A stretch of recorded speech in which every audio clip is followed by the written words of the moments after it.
Oh, there we go. So, okay, so that's just kind of another thing Yeah, I think, Joe, you just run the meeting, make sure we get through the agenda items. Okay. And that will kind of And I think form if our there's- discussion, Right, if there's topics and timing. Exactly, I think if there's something that we really want to discuss, maybe Yeah. run through get the Yeah. business done and reserve time Okay. to then discuss Sure. what to do or. I'm assuming that we're gonna run into issues that we wanna dig into. How are we gonna gather information? Do we want to do this as a committee of the whole, or do we wanna say, okay, hey, you're interested in this, dive into it and bring it back to us? Well, again, I think we have Yeah, different areas. I mean, I certainly would defer on, yeah. you know, Mm-hmm. Jeff on Mm-hmm. aviation related. Mhm. You know, I'm here more, Yeah. I think, for the real estate planning Yeah. aspect of Mhm. it. Yeah. Which is everything kind of around it. Sure. So I think, but I think, I've always thought subcommittees are most effective. Mhm. If there's a lot of legwork, one or two Sure. people, Mhm. you know, can kind Yeah. of huddle up and. Yeah, I know Steve talked about data, he's a data guy, you know, Yeah, and yeah. hey, let's face it, there's, Well, I mean, You if know, it's a a question lot of of- I think one of the issues is how much information is out there. We don't Sure. wanna reinvent the Yeah. wheel, that's why this has been Exactly. really helpful. yes, yes. And there's some missing gaps. Someone, I was, maybe not, she mentioned Steve Edmiston. I Mhm. mean, Yeah, he's somebody, he's a tremendous resource. Yeah. He's been active. yeah, he you was know, very active in this, so. in this, yes. Yeah. So, I mean, I think for perhaps time to time, having, Mhm. would we ever wanna have somebody come Sure. as a guest to Yeah. make a report or give us Okay. some background? At the council meeting on Thursday night, we talked about, you know, how the council wants to structure things. So that this isn't a decision for tonight, but one thing we need to think about is, you know, once we get a work product, once we have something, we say, okay, we're done with this, where does it go? Yeah. You know, so, you know, we can send things to start, but that's via the steering committee. There may be some things that would actually be good to send to start, but probably a lot of the things that we're gonna talk about, it's gonna take more direct interaction with the Port Commission Yeah. to deal with, and that means we're gonna essentially have to get our council to, you know, to carry the water on that, so. Right, now, they've shortened, I mean, or kind of truncated the amount of Mhm. citizen involvement. There's a citizen advisory Right. board is an example, and I sit on that. Do we want to advise them, or would it make sense Well- on some items to get their support? I mean, if it was, Well, and then go through that to the council, or is that necessary? it kinda depends on how much, frankly, how much time we Yeah. each have to invest in this. One of the processes I went through several years ago was pay parking at the marina. And essentially, our role was, we would take decisions that were usually made in this room or in that administration, and our role was to kind of take that out and give it to, you know, give that information to the community and get the feedback and kind of sort of close the loop. We actually, for 6 months there, we call it the third Wednesday. Every third Wednesday, we'd go up to the community center, we'd put the traffic sign up there that says paid parking, and so that generated lots of, Yeah. Right. you know, Wednesday at 5:30 or whatever. So, you know, it started out, and we did this for 6 or 7 months, but our role was to sit there with our boards, you know, and all the cool graphics and stuff and say, you know, here's what's been decided, here's what hasn't been decided, here's some information for you to digest. That was a pretty big investment in time, but it was pretty darn effective. So, are we kind of more like ambassadors for the council, or do we go and do our own thing, you know, and bring it back to the council? You know, so that. It depends. Okay. And I think we need to be well aligned with the community of Des Moines as a whole. And so there I'm missing some sense of priority about where the Des Moines community, we are the reps for the community, and then would be deciding among ourselves how and what we bring to the different organizations that we support as well. So I think as long as we stay within, make sure that we're doing what I think the community would like us to do and support. Some of those things may not align exactly with what we feel personally. But I think we have to develop that sense, and that's why I do think we need a set of priorities and what we're going to work on. And that will drive who we speak to, how we interact with the port, how we interact with the city. I really agree with that. Because after a year on START, I came back and talked to Catherine, and I said, hey, I thought what the missing piece was, I'm supposed to be a community rep, but basically I'm representing two of my neighbors and myself. You know, I mean, that's as far as it got. And how can we get this stuff that gets generated at these meetings? How can we get that out there to people so they get a sense of what the impacts are going to be on our community? That's right, and that's where maybe we can make a difference. While we may have some expertise in our different areas to bring to bear onto some of the major components in SAMP and things that START's working on, and maybe national issues on noise and how it's implemented, and pollution issues, and what studies should be done, and what epidemiological studies need to be done. We could make suggestions, and how we, and the stronger we push those suggestions to the right folks, and make sure we get that feedback from them that there is some action being taken place, or we have been listened to at least about those things that are concerned the community. Now, it's not hard to decide that the community cares deeply about both the property values, the pollution issues, the noise issues. So we kind of know the general idea, but I think, do we focus on night noise a lot? What do you want to focus on? Because we're only going to make a difference in some areas significantly, and I'd really like to make some significant areas around communication and reflect the community's concerns up to the different organizations that we support. We have like, I don't know, 9 neighborhoods, and they all have at least a semblance of representation on the CAP, on the Citizen Advisory Board. So, and it would seem to me a logical place. Now, we don't have to, I mean,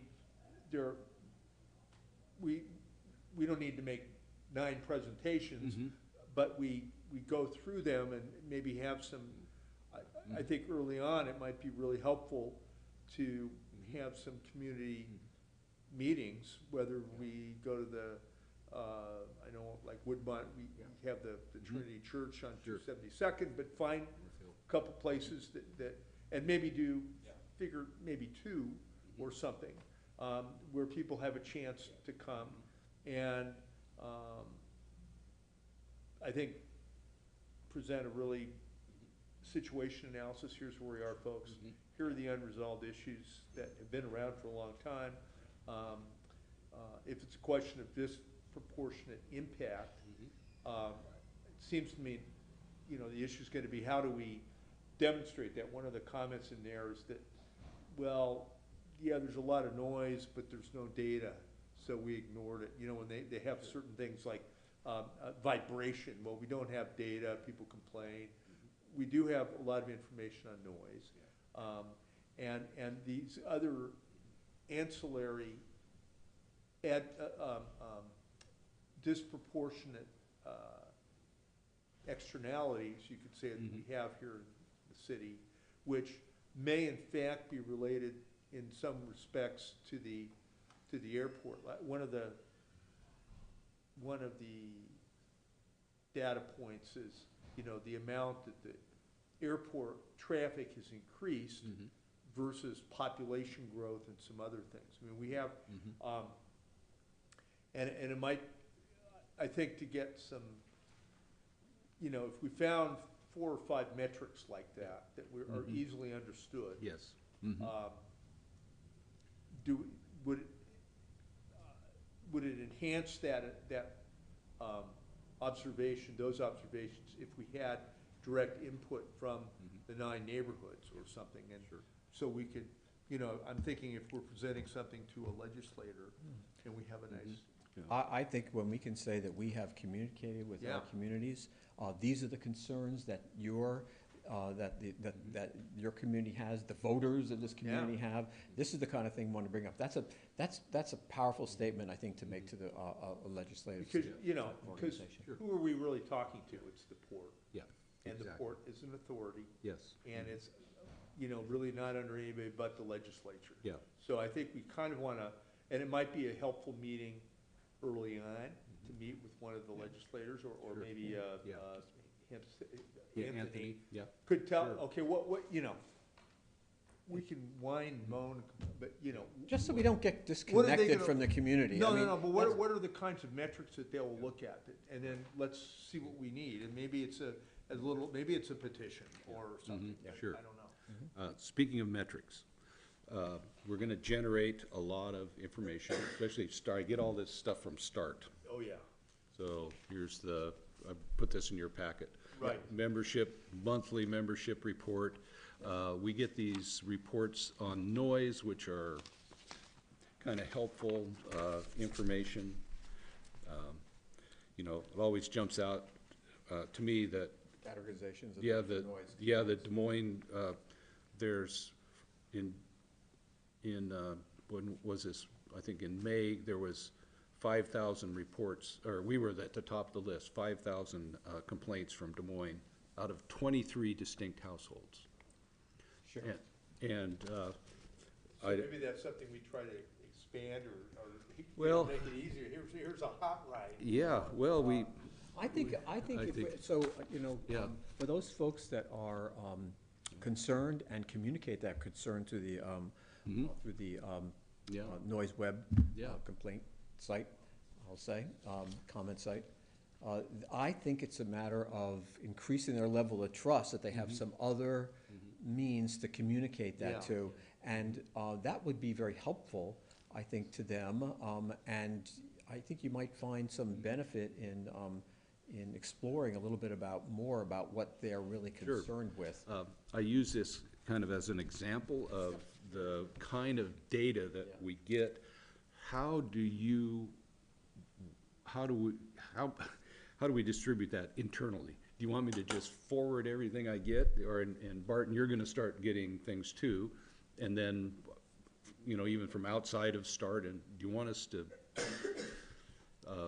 just forward all of that Maybe to we them? have like a notebook and I mean, and have something that is, Yeah, unless you want to do, get it on some sort of cloud system.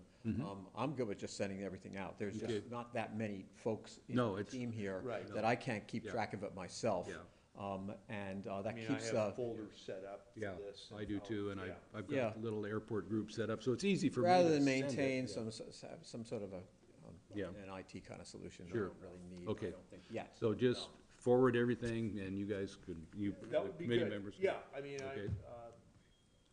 Works for me. yeah. Okay, we've touched on that. They talked a lot about the role of the committee, and we just kind of talked about that.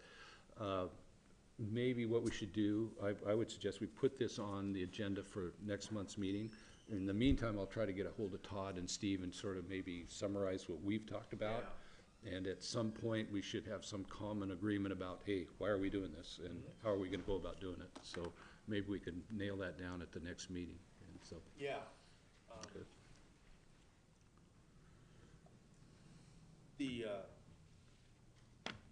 I actually cut and pasted let's see, here it is.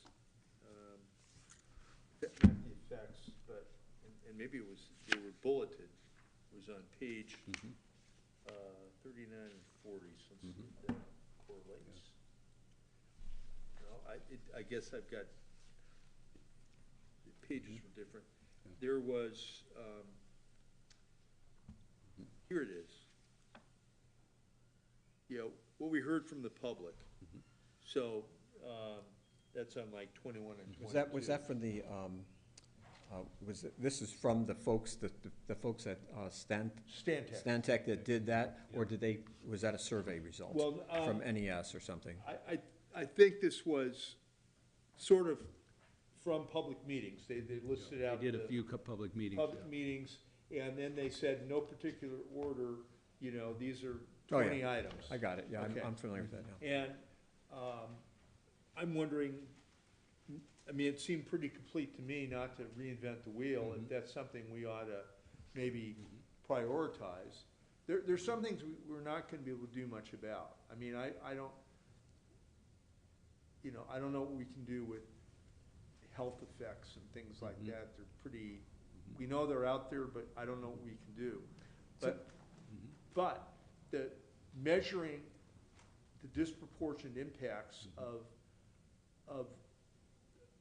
in the community here. I mean, I thought the observation of, chicken egg, but we have all these non-tax paying externalities like the jail and some other things that are located in South King County because, kind of we're here. I mean, all those things work to, make the area less appealing and certainly to adversely affect property values and such. And tax. And tax revenue, because we need to ultimately get, I think, to monetize these impacts, which is ultimately what I think is the best thing we could, get compensation of some sort for what we can measure. One of the things I got out of the appendix, this airport case studies, well, actually, both of You sent that, maybe it was just my laptop, but I couldn't get the, I didn't get the full thing. Did you give this to us already? I think it might even be in the packet. Okay, Yeah. okay. The thing, going back to what you said Here about, it is, if I was gonna go to a public meeting, I'd wanna have a whiteboard or a nice big chart that had some bullets on it that, I think, Barton, you were talking about it. How do we, I wanna use the word justify, or why, how do we? Quantify? Well, more like, here's why we're doing this. Yeah. And one of them is, one of the things I've heard since I moved here 25 years ago, that, hey, if you don't like it, why don't you just, why did you knew this when you moved here, right? You knew this. Well, what I picked up out of this was that since 1997, the population here has grown, or the air traffic at Sea-Tac has grown at twice the rate or more than our population. That's exactly, and that's exactly the kind of number that I got my eye on. And that should be on a chart right behind me when I'm talking to people. So here they go, and Yeah. here's what's happened around us in these communities, And another thing that I picked up out of this was that, just what we were talking about, the state's paid $600,000 for this. There's a bunch of recommendations in here. None of them have been, so many of them have just been they get into them and then they just fade away, or they haven't been implemented at all. No. And also, there was an interesting metric, I don't know if you saw this. So the study they did in '97, which we don't can't find, and the world has changed since then, and we have cell phones and other things in 1997, I guess, to the extent. But if you took they do make a comment here. They had a $600,000 budget, and they kept out 100. Yeah. So they were at 500. And in terms of a lot of these issues, as a consultant, you can only do so much. You get paid by the hour, right? And the '97 study was a lot larger and bigger. Now, it may have had a broader, the geographic areas aren't quite the same, but it's pretty close. It wasn't like Seattle, it was still the South King County, and it was 750,000, which in even 2020 dollars was like 1.2 million. So in other words, this was effectively half the analysis they did before. Oh, and by the way, the traffic, air traffic in that same time period Well, and then, that's why I want to get a hold of the 1997 study Yeah. also because, for our information, because that was a full-blown EIS for the Yeah. third runway, and some of the projections in that document have just been spot on. Uh-huh. And again, that's information that we should have to bolster our argument about the disproportionate impacts. And so when we're standing up in front of people, we say, well, hey, quit complaining. Well, I have a reason to complain. Here they are. Yeah. We have a reason to be here. And, because in the preamble, some of the FAA's regulations about what airports, they're supposed to benefit the whole area, there's a, you can't just put an airport someplace. Yeah. And some of the missing stats has it really benefited employment that much? Yeah. As it should, there was some, Yeah. it's kind of equivocal. And I think if we were to tally those kinds of numbers against, and the number of flights or passengers, Sure. whichever number you want to, so it's interesting to have it, Jeff, you know this, I'm sure, Yeah. but this was interesting. I mean, if you go back to 1997, there was a lot of there was still private planes and Yeah, there yeah. was a lot of other activity Yeah. on the airport. Yeah, all than the there is corporate now. stuff's Now gone, yeah. It's all commercial flights, all Sure. that other stuff is gone. Yeah. Well, and then the other thing I picked up in kind of the final analysis was that Sea-Tac Airport is one of the most efficient airports in the country. Yes, They are financially sound, and they have resources. There's no reason, there's no well, we run up against it, who's gonna pay for that? Yeah. Well, I'll tell you who's gonna pay for it. The people that, we have thousands and thousands of people that come here, one way or another. They get on a airplane, they leave, and they make a little noise, and they leave a little exhaust behind when they go, and they do the same thing when they come back. So, that's the problem. well, and again, if you wanted to, they have 3 case studies, Miami, Phoenix, and Boston. But I don't know, I mean, I was in, there were a lot of airports like St. Louis and Cincinnati that were sized as hubs, and there was consolidation. So there's a lot of excess capacity, and they just are empty compared to what we have here. And that was one of my other observations about START, is that we didn't get any kind of comparative information at all at START on what other airports are doing. And if you go through this little appendix, other airports are actually doing stuff about sound and about sound principally, but other things like economic development. So, Right, and it maybe, again, if we can't really do anything about sound, we can compensate with economic development or some other things that can directly benefit the city. Sure. So they're compensating, yeah. What we can do around, so the big issues, I think we've discussed now, you're looking at property values, equity among the folks that live in and around the airport area, and noise and pollution. Yeah. So to the extent of noise, we can simply stay engaged to make sure that people continue to stay on track, that we continue to push the legislature to look carefully at the noise impacts and on public health, and that the FAA is right in the process now of reviewing Part 150, and we need to make sure that they. I'm sorry, what is that, the one, I saw a reference to that, what is it? Part 150, that's the noise thresholds Okay. that they've established, and the 65 DNL is something that has been around since the 70s and highly developed in the 80s. Not internationally recognized. Europe's got a lower standard, not by very much, and they have a different way of measuring it. But what we can do is make sure that they stay on track to continue to study that. So we have to, it's up to the legislature to decide how much money the FAA is going to put into finishing their work on 150, which is drug on now for many, many years. Yeah, of course. Okay, so we can't fix that problem, but we can continue to push through our different organizations that Yeah. connect to the legislature, the message that this needs to get done.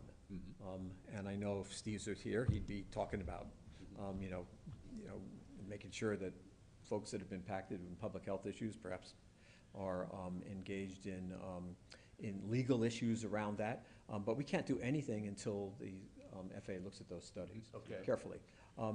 So that's FAA. Now, and you mentioned the legislature. And that's FAA. That's federal, so does the state have leverage with them or not? Not directly, but Okay. what they do have is representation to the federal budget, and through their legislatures,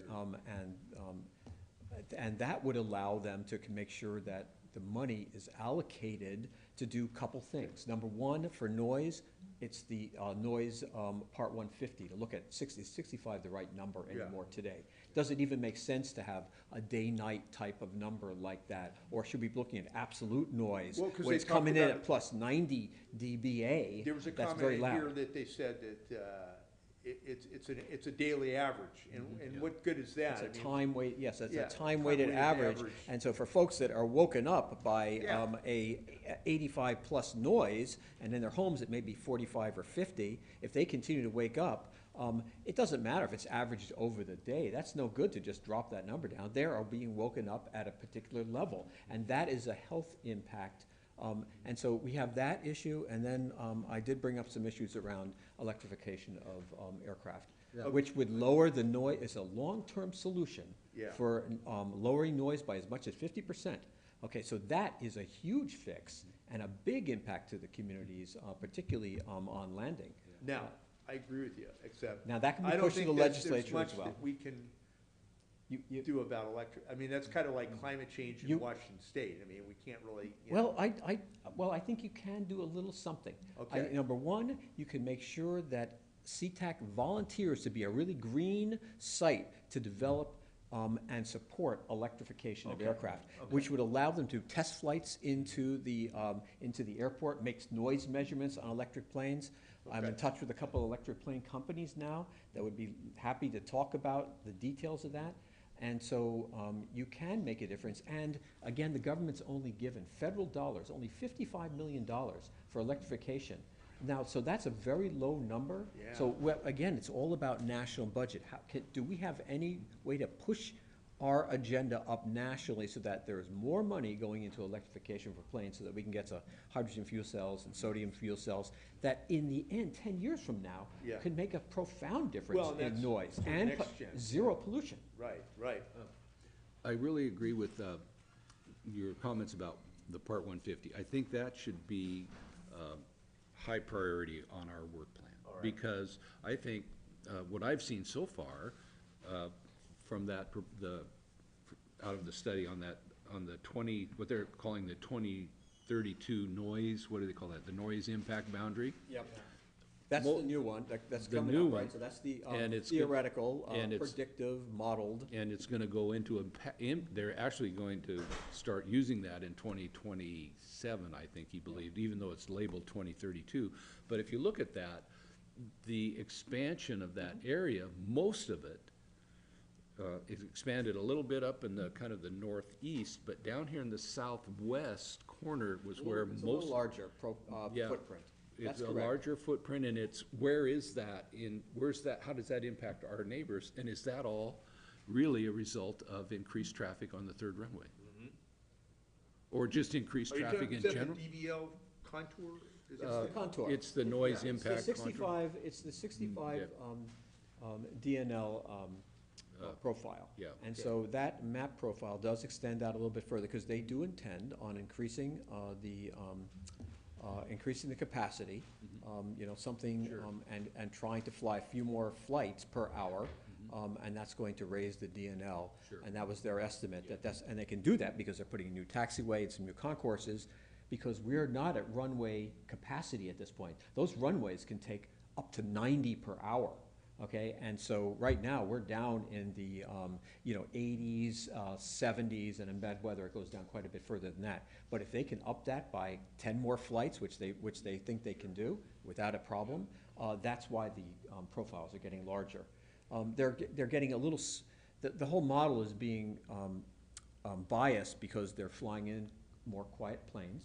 Okay, the airlines are supporting the change in deployment in planes, particularly at night, although we have a couple exceptions there that are really quite obvious. But that's what we need to push. Then the airport needs to continue to push and perhaps find a way to ensure that the airlines feel the pressure to fly quieter aircraft at night. Yeah. So not those large So, 747s are really loud. So one of the things, exactly, that we need to, again, if we're talking about It's a noise. port thing. Is let's focus on night flights. I mean, we know that's where there's room to increase. We know, I mean, I know that when I'm driving home But- in the evening, I mean, it's like O'Hare. I mean, it's just, you know, you can, they're all lined up. I get that. It's the end of the day. People, it's where the But, flights are, But after midnight, Yeah. you know, if you look at the numbers, Yeah. they have not increased night flights. In fact, it's gone No. down just a little bit. It's only on the order of 10, some to 15 at the most. It's a very small, it's not a big number, but for the folks that have to have their windows open at night during the summer, it's a big impact to be woken up 10 times. And so those are health things that I think that and does that that need to be- occur, like, again? there are only we're- 10 flights. We're in Woodmont, and I don't, I'm seldom, and I have windows open all the time, and I simply note that, you know, after 1 and before 5 in the morning, It's quieter, right? It's quiet, Sure. and, Around 4:30, yeah, the cat jumps on the bed and that big freighter takes off Yeah. every morning. there's a Right. freight, yeah. Right, and right, they- And yeah, they right are at- noisier, Yeah. you know, those are the big planes. Yeah. Some of the airlines, though, have been, you know, moving towards the newer Airbus designs for cargo, too. And so you can see that that So Stark does a Airbus- really good job of communicating, collecting, and the port does an excellent job of showing you just what that distribution of flights is all about. I think that's super. But what we can push as a group here is to ensure that the port continues to apply pressure to ensure that the mix of planes is the kind, as particularly at night, are the most quiet ones. Yeah. And it's very, you know, it's expensive for the airlines to do that in some cases, but they gotta push, we are a green airport. Yeah. And we need to make sure that that's the message. And I think that's what the community needs help with that. Yeah. It's in here, you know, they had the guidelines for Yeah. the federal guidelines that we're all supposed to adhere to, and compatibility with surrounding communities was a big part of that. Yeah. So, One funny thing about the 65 DNL, just as a note, if you live on one side of the line 65, you've got mitigation potential to insulate your homes. If you live on the other side of 65, so let's say you're 64, you don't.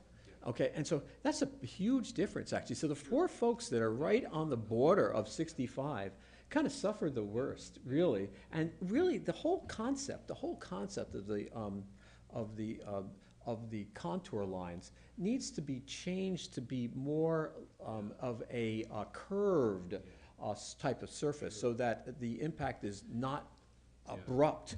And so if you live right at 3 miles out, or, you know, excuse me, like 5 or 6 miles out, where the contour lines at 65 go to 65, then it goes 64. Those folks at 64 hear quite a bit of noise, right? Yeah. That you can definitely hear, and at night you can really hear it, and you don't have the option of picking up, you know, sound mitigation that's paid for by Yeah. Federal and but, port dollars. yeah, and as you go out, maybe. Yeah, it should be different. It should makes be maybe the smarter. It needs to be reimbursement done should smarter. stepped as you That's go right. out, but That's it shouldn't correct. be just at one circle. And so those are kind of suggestions that kind of Well, roll those, about my that mind. can be shown very graphically. If we have, let me, so thinking back in terms of getting in front of, having a couple community meetings with whiteboards. Yeah. Actually, that's not the right term, but just those, Graphics. graphics, you know, something you can, Yeah. that we, and I don't know, I know we don't have a budget, but maybe the port can provide those for us, you know, that we could, They have a lot of information. yeah. They have a lot of Okay. information. But, and I think it's, the 150 is, like I said, should be right up front, and I agree with both of you that that we need to get this message out to the community about the DNL and how that's gonna impact us, especially in the areas where it's gonna get larger. And the other thing that I've run into in the time I've been on START is that somehow, you know, people assume, they hear about the effort to find another runway, another airport. And the assumption they make is that somehow this is going to, that this is gonna reduce traffic at Sea-Tac. And I think one of the messages we need to get out there is the reason we need this mitigation is because it's never gonna get less than it is today. In fact, it's like you were saying, it's gonna get more. They wanna bump it up The new from 80 to technology- 90. Yeah, the new technology actually allows Yeah. more capacity to the airport, and flights to come in a little tighter. And so all that new technology is not helpful to us. No. Maybe in the big scheme of things, it potentially can make things more safe, and it certainly can make yeah. certain areas of Well- aviation more safe, but in other ways, it makes it much more of a dramatic impact in terms of And I think- additional flights. I think we should acknowledge that right up front also, is to say, hey, we're here because the FAA and the commercial airline industry and the people, the dedicated staffers at places like Sea-Tac Airport have made flying the safest form of travel on the planet. It is. And it's relatively inexpensive, it's affordable, and it's not gonna go away, folks. Yeah. It's just gonna get more. Now, Yeah. can it get better? That's why we're here. Yeah, Can it get quieter? That's why we're here. yeah. But it's not gonna go away, so don't, get involved, because this is gonna impact your life. Yeah, so that's a message that Yeah. we can help build some trust with the community, Yeah. say, and perhaps it wasn't fairly communicated. Next Gen was not fairly communicated, has not provided all of the things that it said it was going to do. And it's taken a long time, and it's still not fully deployed by any means. But it also has made the situation more complicated. And it's true that the additional airport was advertised really to kind of solve some capacity problems, reduce traffic, and that's certainly not the case. And so the multiple airport now, we're gonna put various flights at other airports, is not going to solve the problem here for us No. in these affected communities. And so we do need to probably make that clear, and I think that that's backed up by data and facts. Yes. That we can I think- demonstrate and show. And what does that do when we tell folks that? It'd be nice to also tell them about what we're trying to do to Yeah. continue to address I the think noise that's and so pollution important, problems. because as I remember I got here when the third runway was just starting to boil over. And there were some pretty wild claims, we're gonna stop the third runway, we're gonna make them build it someplace else. We're gonna make them build an airport in Chehalis and put in light rail so that Oh, yeah. people, everybody in the Northwest, International flights go to so- Chehalis and then take. none of that happened. And so you mentioned trust. Well, because people that have been around for the 20 years, they look and say, yeah, sure. You were talking about this 20 years ago and nothing happened. And I think that's part of the problem, is that the administration's changed, councils change, things change in the community, and we get kind of a group of people that get kind of interested in this, and we say, okay, let's go do something about it. And then it kind of fades away, and then there's a period of kind of inaction, and of course we had COVID, which intensified everything. And then people get interested again, and we pick it up, but a lot of it is, I think somebody mentioned reinventing the wheel. See, so I think that's really important, that we don't try to reinvent the wheel, because a lot of this has been done in previous studies. A lot of it has been talked about before. We just need to restart the conversation. We don't need to rebuild the whole Right. database. So what about, the SAMP, and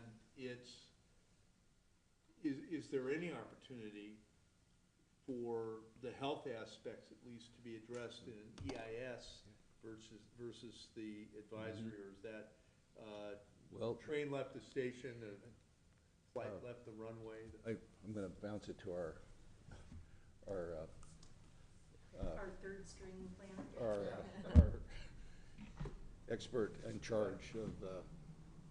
So, last Thursday, Rebecca Deming, the Community Development Director, gave a presentation to council that kind of summarized the current status of the Sustainable Airport Master Plan and the national and the state environmental processes. So,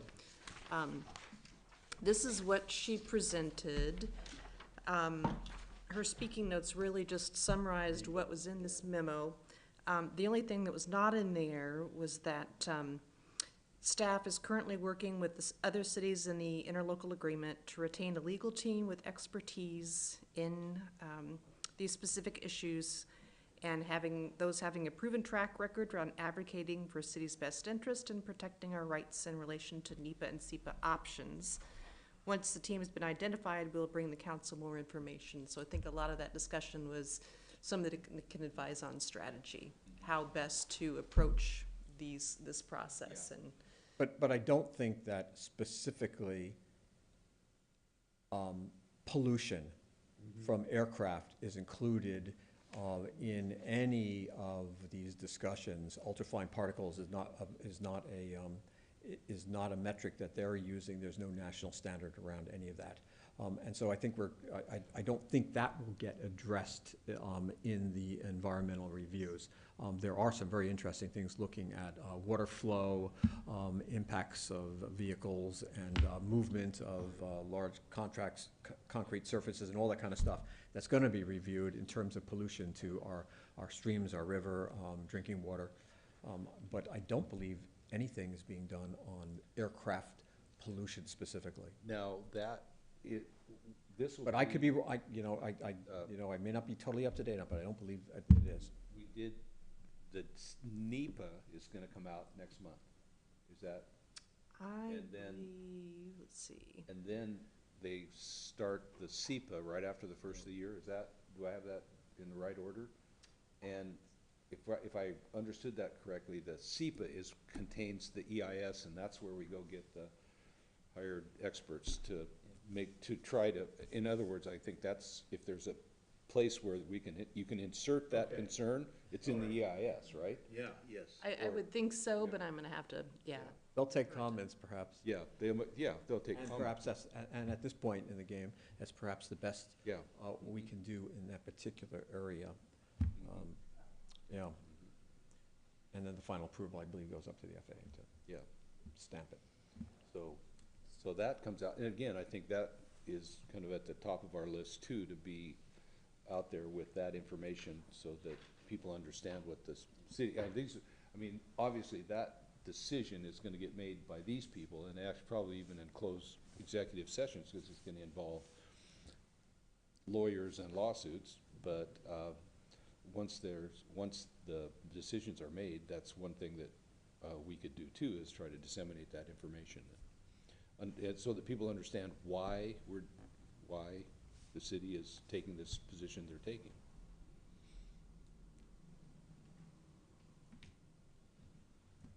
So I do think we do need to do some, now we have a lot of information. We have Yep. old studies Yep. going back previous to even before the third runway was in place, around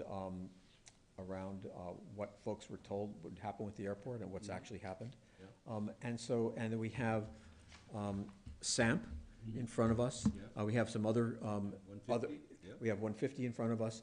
So I think we need to brainstorm. I think we have a couple topics that I think we can dig into. Okay. There are some fantastic studies on property values, national studies on property values, that you can start doing some comparative analysis and then overlay our local information, or maybe you can pull some of that together for Okay. us, Yeah. I read a couple studies on national home prices that are related to both distance to the runway and also on distance from the 65 DNL profile, and property value. So some groundwork has been done already, so you can compare and contrast how that might be worked for us locally. But we need to brainstorm a few more ideas about what Yeah. really our other focus areas should be, where we can make Well, difference like I said, with the rest of the team. I'll hopefully get some one-on-one time with Todd and Steve and bring them up to speed on what we talked about, so that at the next meeting, we're prepared. That should be the topic. Let's just, Yeah, 'cause we really do need to Yeah. focus on what we would like to accomplish. Yeah. And if we want to do some local surveys, I think we should talk about how we should do that. Sure. What support we can get from the city to do a larger survey, and just have our own survey done. I know one was done in 20, I forgot the year, 2021 maybe, NES, and it was a big survey on noise. But that was a very generic survey, and maybe we can just sort of, I can make a set of questions, we could ask our local folks and bring them up to different communities, and see if we can get some feedback a little bit, for our own edification, you know, so I don't just talk to you Well, guys and so you what talk to your neighbor. So I'm thinking about one of the, we could either do our stuff first and then go report, or we could keep it kind of, it might be appropriate to plan, I'll just throw this out, like a November meeting, but our November meeting might be maybe a couple neighborhood things where we get together and we have some exhibits and such to show, but we kind of listen. You know, let's update the concerns that people may have. And how do we collect that? So we talk about how we collect that information and we and put might it not into be some able to- sort of data that would be useful for presentation to other organizations. Right, so part of it is, and Or a survey. I mean, you could use a Okay. Survey Monkey and get it out to the entire Des Moines community. All right. Wouldn't it be cool? I mean, I would like to All see, right. I would like to see that. It could be done, right? well, then maybe that would be I don't know if it's actually- legal to do that. Does Des Moines send out surveys?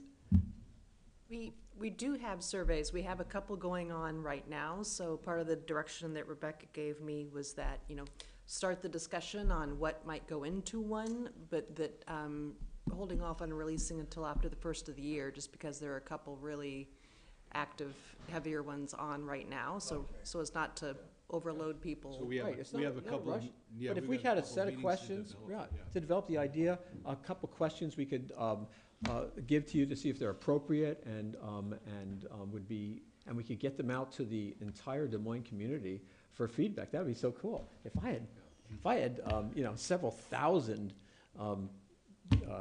points that I could collect that would be specific to Des Moines, that'd be really cool. If you ask the right questions, you might get some focused area about where we would like to go, what folks really care about. Okay.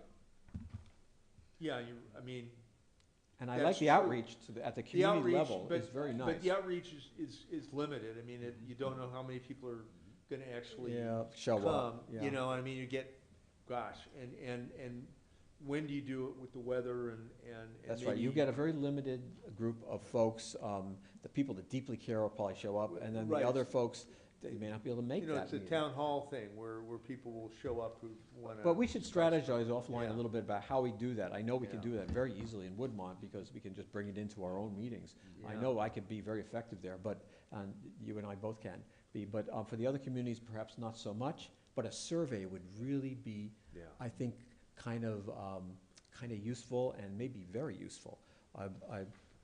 If we could So get it the out. charge to the city would be, you've done surveys before, so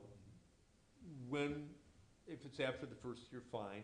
But how would it be done? Is it the city manager's letter? Do you have emails? How do you distribute that? I think there's gonna be a few options that we can talk through, but I think having the next few meetings be discussing what goes into it and, Okay. And SAMP will really be heating up right after the first of the year too, so that might be Yeah. appropriate time. Right. Well, it's gonna take us a while to kind of get. All I right, got, good. So that's I think that's a reasonable thing to go ahead and try to do. One more thing, and then and the one piece of business that we have. I put this in your packet also, and this is, there's a group just like us in Burien. Great. It's the Burien Airport Committee. Brian Davis is on this committee. And I printed this out for you because it's an example of something that they did. They actually Their concern is the port package program, the repairing the old sound packages. Oh. Their committee got together, they basically lobbied their city council, and this letter went out to the Port Commission from the Burien City Council. And so this is an example of the kinds of things that we can do, So it basically, and at some point, we may even want to talk to people like Brian, people in some of the other airport communities that are making the same kind of things. But anyway, you can, this is just an example of what another Excellent. committee did and Yeah. how, and back to that question of, hey, how do we distribute it? Well, they went to their city council and said, hey, we want you to send this letter to the Port Commission. And and then Brian read this into the meeting record at a start committee at the last meeting. Excellent. But anyway, it's an example. Yeah, I see what's happened here. And we have one piece of business because we decided that we're gonna go with head nods, so, the only thing we have to do here is approve the minutes of the last meeting. So those are in your packet also. Did you ever get a chance to take a look at them? Yes, that was sent out, actually, it was on the website where you can Okay. review the minutes. All right, so, do I have a motion to approve? So moved. Okay, second, Second. and head nods. Okay, all right. We, let the record show that we approved the minutes, and that was actually, we had the update on START, we talked about the survey, we talked about a myriad next agenda topics, so we covered the agenda, gentlemen. Okay. Anything for the good of the order? No, Jeff, if, I might even just, Google, national airport studies. If there were any specifics that you were aware of. There's two big studies. I read them just because I was kind of interested in what you previously brought up. And it turns out that a few of those studies have been done at a couple airports in the United States and a few in Europe as well, that talk about property values and how they equated property values and where they're going around airports and demonstrated kind of a Do you have a clear link to causal. one of them? Just get me started? Yeah, sure. If I Okay, can could send it to you. That'd be Uh-huh. great. And then I'll run it, and once I get that, I'll see, I've had to do impact studies, Joe. Yeah. And this was like on impact on, wind farms on property values. And when I started out, there wasn't much literature, and I literally had to go to the library, get stuff, and then, I'm sort of in the literature now, but I'd love to get your links, only because I need that. Absolutely. A lot of that I'll is be like, Energy Information Administration, and I imagine the FAA may have some. We have a links inside. different, well, Yeah, I'm still, there you are. the FAA has a very difficult situation with wind turbines, and because of the impact of wind turbines on air traffic, and the way our radar systems see wind turbines, they see them as flying planes. It's a very difficult problem to solve technically, and so they see a whole swarm of flying planes coming at you because the rotation of the blades translates to what we call a Doppler change. Okay. That translates to Wow. running exactly like 100 to 200 miles an hour, and so when you see the turbine blades turning, then it appears as if it's an aircraft. So these large, huge wind turbine projects that are being, by the tens of thousands of them being built every year. Tens of thousands. Every one of those has to be approved, and we try to, and they love to put them around airports where there's infrastructure and connectivity, and so that makes a very difficult situation for the radar systems to sort that out. And when a plane flies over the top of a turbine, I can share these other stories, it disappears on the radar screen. It's very, very difficult situation Because some of to those, solve. most of those large utility scale wind farms will extend for 10 miles. Oh, yeah, easily. And if that's the case. Wingspans of 400, 500, 600 feet, Well, just they're like, gigantic. the wingspans are, it's like, imagine a rotating 747. That's what the wings, that's what that is. And they move, that's the thing. And And so they when they move, the turbine blades move, that translates to movement, so the system sees it as a moving target. When it sees a moving target, it looks as if it's a plane, so that it's a very difficult technological problem to solve, so we tried to stop them, but there's no stopping wind turbines. There's no stopping increase in air traffic, and there's no stopping wind turbines, or, solar panels, which are also very reflective. Pilots don't like them that much because the sun bounces into their eyes, but there's no stopping those either. We have to find technological solutions to those sort of problems. Have you been down on the Columbia River, on both sides of the river, upriver from the Dalles? Oh, yeah. Have you ever been down in that area? No, They are everywhere. Well, They're on both sides of the river. both And sides of the river. on the Oregon side, they're the big ones. I mean, those things must be Well, they're the, 300 feet tall. yeah, 380, and they're, Yeah. those are Mhm. 3 megawatt turbines. Yeah. And the ones that we have on the Washington side, we put in a little bit earlier. I Mhm, actually yeah. did, Mhm. I had testimony in the record at FSEC, or I think this is what's called, the Siting Council, on impact. So I did impact studies on all that stuff around Vantage and Yeah, I'm sure it affects, I'm sure they're But I'm noisy. thinking, because I've done a lot of work in Texas, and I'm thinking about where they are around, because there is maps, and I'm, We're adjourned. I'm gonna let the staff go. oh. Yeah, absolutely. Thank you so much. Thank you, Laura.